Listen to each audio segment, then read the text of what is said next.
Hello friends, मैं Sunstar astro से गुरमीत सिंह आपका अपने लर्निंग एकेडमी में स्वागत करता हूं, अभिनंदन करता हूं। अभी तक मैं लोशो ग्रेड की सीरीज से आया था। आज कुछ हट के मैं आपके सामने भृगुनंदी के कुछ प्रिंसिपल से लेके आ रहा हूं। भृगुनंदी में आप जुपिटर मरकरी इनके संबंध को कैसे देखा जाता है।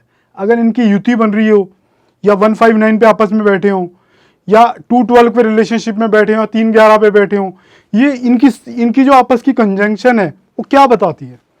चूंकि न्यूमरोलॉजिस्ट हूँ, मरकरी 5 नंबर को, जुपिटर 3 नंबर यानी विजडम को कनेक्ट करता है कहीं ना कहीं, यानी बुद्धिमत्ता का योग है। मैं बहुत बोलता हूँ, नेम एंड फेम में इस योग का बहुत बड़ा कंट्रीब्यूशन होता है। आज इसको भृगुनंदी नाड़ी के हिसाब से देखने की कोशिश करते हैं। जुपिटर मरकरी, जुपिटर नैसर्गिक 9th और 12th लॉर्ड है और मरकरी 3rd हाउस और 6th हाउस को रिप्रेजेंट करता है। 3rd हाउस को लेते हैं तो वहां संचार, वाणी, 3rd हाउस में वाणी को भी ले सकते हो आप, क्योंकि वाणी एक्सटेंडेड रूप होता है 2nd हाउस का, 2nd से 2nd हाउस को भी दिखाता है। मरकरी आपकी नॉलेज है, व्यापार है, कम्युनिकेशन स्किल है। मरकरी आपकी बौद्धिक क्षमता को दिखाता है। और जुपिटर आपका गॉड गिवन भाग्य है, क्योंकि 9th लॉर्ड है, विजडम है। तो जब इन दोनों का संगम हो रहा है परस्पर, बहुत बड़ी एक बौद्धिक विकास का समझ लो संरचना हो रही है। व्यक्ति बहुत इंटेलिजेंट होगा। तो ये भाव किस किस भाव, पहली बात तो ये युति किस किस भाव में हो रही है उसका बहुत बड़ा महत्व होगा। कौन कौन बीच में और आ रहे हैं, जैसे मार्स और मरकरी, अगर इनके बीच मार्स का भी बीच में कहीं ना कहीं संबंध आ रहा है। मार्स थोड़ा मरकरी को एग्रेसिव वाणी में कर देगा, थोड़ी आक्रामकता ले आएगा। यही मरकरी के साथ अगर मून होगा, वो कहीं ना कहीं चंचलता ले आएगा। तो when we talk about conjunction, युति ऑफ दिस संबंध, अब ये होती कैसे कैसे कैसे होती है ये भी बता देता हूँ। ये किसी भाव में यहाँ पे इकट्ठे हो सकते हैं, यहाँ से 5 और 9 पे भी बैठ सकते हैं, अलग अलग इकट्ठे भी बैठ सकते हैं। और ये दोनों यहाँ से 212 पे भी एक दूसरे से बैठ सकते हैं। मतलब यहाँ पे जुपिटर है तो यहाँ मरकरी बैठ जाए, या यहाँ पे जुपिटर, यहाँ मरकरी है तो यहाँ जुपिटर बैठ जाए। हालांकि इनकी डेफिनेशन अलग अलग होगी। अगर मरकरी यहाँ बैठा हुआ, जुपिटर यहाँ बैठा हुआ है, इसका मतलब मरकरी अभी ज्ञान लेने आ रहा है जुपिटर के पास, बॉर्न विजडम लेने आ रहा है। और अगर जुपिटर यहाँ बैठा हुआ और मरकरी यहाँ बैठा हुआ, तो समझ लो जुपिटर उसको कहीं ना कहीं अपनी बुद्धिमत्ता देने जा रहा है।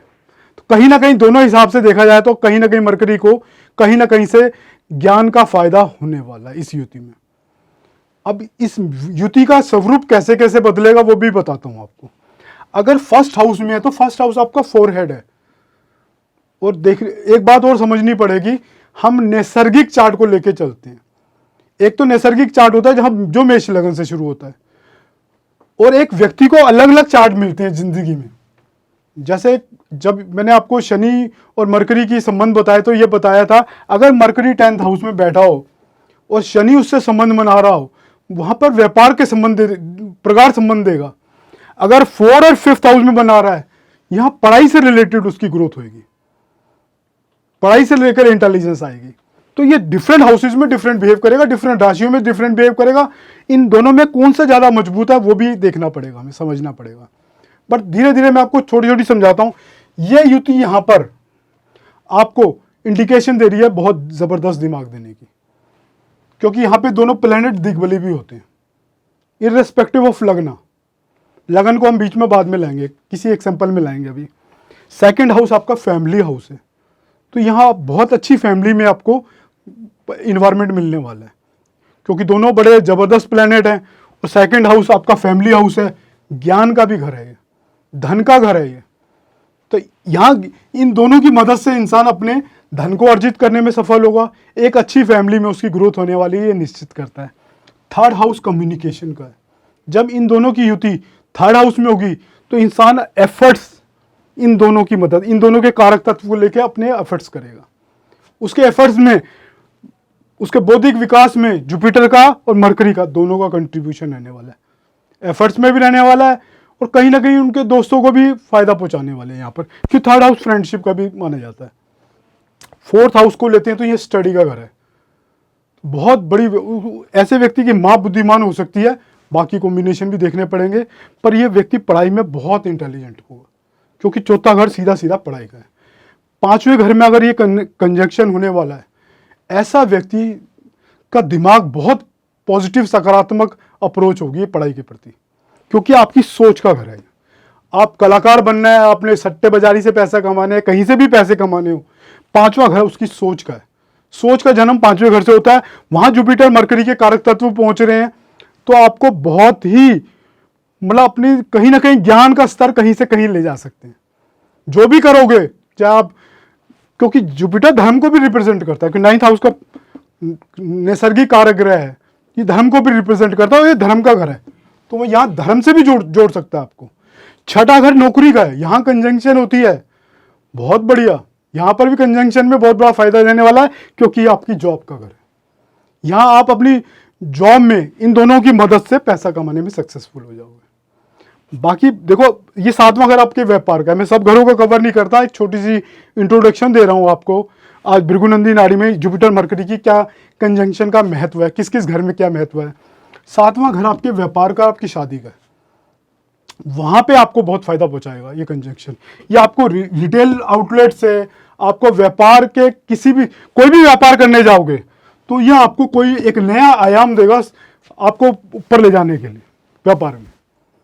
तो इन दोनों के कारक तत्वों की मदद से आप अपने व्यापार को बहुत सरलता से शिखर पे पहुंचा सकते हो। तो दोस्तों, ये एक बहुत छोटी सी रिप्रेजेंटेशन दी है, प्रेजेंटेशन दी है मैंने, रिप्रेजेंटेशन कर रहा हूँ भृगुनंदी नाड़ी की जुपिटर मरकरी के कंजंक्शन की।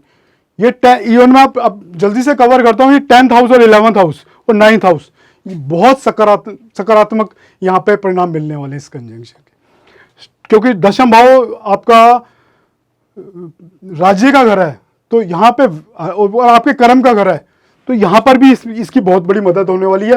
हालांकि यहाँ जुपिटर नीच का माना जाता है।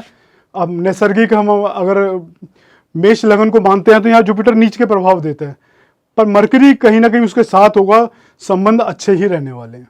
अगर यहाँ पे जुपिटर और मरकरी के साथ अगर शनि के किसी तरह से संबंध आते हैं, सूर्य के संबंध आते हैं, ये बहुत ही विस्तृत रिजल्ट देने वाला है, क्योंकि सूर्य राज्य का कारक है, शनि कर्म का कारक है, वो कर्म के भाव से संबंध और सूर्य के संबंध जुड़ रहे हैं, जुपिटर मरकरी वहां मौजूद है, बहुत बड़े स्तर पे आपको ले जाएंगे, आपकी प्रसिद्धि बहुत जगह फैलने वाली है।